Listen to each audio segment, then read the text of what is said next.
ಆತ್ಮೀಯ ವೀಕ್ಷಕರೇ, ನಿಮಗೊಂದು ಹೊಸ ಸ್ಥಳ ತೋರಿಸುತ್ತಿದ್ದೇನೆ. ನೋಡಿ, ಕಾಣ್ತಾ ಇದೆ, ಇದು ಕಮಲ ಬಸದಿ ಎಂದು ಕರೆಯುತ್ತೇವೆ. ಕಮಲ ಬಸದಿಯು ಕರ್ನಾಟಕದ ಬೆಳಗಾವಿ ನಗರದ ಬೆಳಗಾವಿ ಕೋಟೆಯ ಒಳಗಿರುವ ಜೈನ ದೇವಾಲಯವಾಗಿದೆ.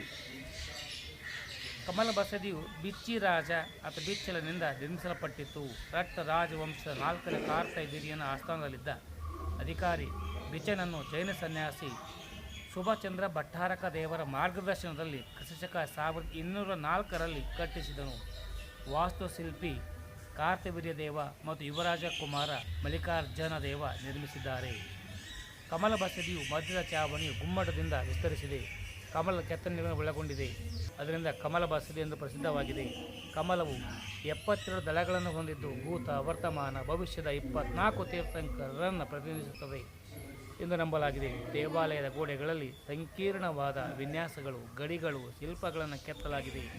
ದೇವಾಲಯದ ಗೋಡೆಯು ಕಂಬಗಳಿಂದ ಕೂಡಿದೆ ಮತ್ತು ಪ್ರತಿ ಆವರಣದ ಕೊನೆಯಲ್ಲಿ ನಾಗರ ಕೆತ್ತನೆ ಇದೆ. ಸ್ತಂಭಗಳನ್ನು ಅಲಂಕಾರಯುತವಾಗಿ ಕೆತ್ತಲಾಗಿದೆ ಮತ್ತು ಅಂದವಾಗಿ ಪಾಲಿಶ್ ಮಾಡಲಾಗಿದೆ. ದೇವಾಲಯವು ಶ್ರೀಮಂತ ಕೆತ್ತನೆಯ ದ್ವಾರವನ್ನು ಹೊಂದಿದೆ. ತೀರ್ಥಂಕರರ ವಿಗ್ರಹಗಳನ್ನು ಹೊಂದಿರುವ ಒಟ್ಟು 5 ಸಣ್ಣ ಸಣ್ಣ ಕಿಂಡಿಗಳಿವೆ. ಈ ಕಿಂಡಿಗಳ ನಡುವೆ 4 ಯಕ್ಷ, ಯಕ್ಷಿಣಿ ಸಣ್ಣ ಮೇಲಾವರಣದ ಕೆಳಗೆ ನಿಂತಿರುವ ಭಂಗಿಲಿರುತ್ತಾರೆ. ಗರ್ಭಗೃಹದ ಒಳಗಿನ ಕಂಬಗಳು ಚೌಕಾಕಾರ ಮತ್ತು ಬೃಹತ್ ಗಾತ್ರದಲ್ಲಿವೆ.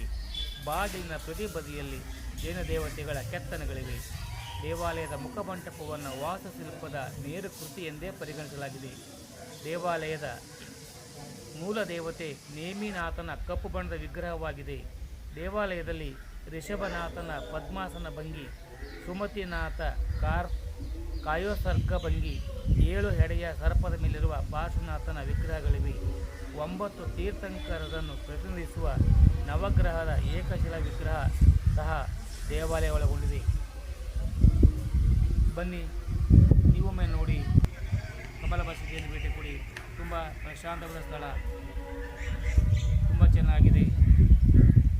ಬೆಳಗಾವಿ ನಗರಕ್ಕೆ ನಾವು ಪ್ರವೇಶ ಮಾಡಿದಾಗ ಕೋಟೆಯ ಒಳಬದಿಯಲ್ಲೇ ನೋಡಲು ಸಿಗುವಂಥದ್ದು. ನೋಡಿ, ಘನ ಸರ್ಕಾರದವರು ಪುನರುಜ್ಜೀವಿತಗೊಳಿಸಿದ್ದಾರೆ. ತೀರ್ಥಂಕರರ 2, 4, 5 1, 2, 3, 4, 5, 6 ತೆಪ್ಪುಗಳಲ್ಲಿ ತೀರ್ಥಂಕರರ ಸಣ್ಣ ಸಣ್ಣ ವಿಗ್ರಹಗಳನ್ನು ಕೆತ್ತಿರುತ್ತಾರೆ. ಧನ್ಯವಾದಗಳು.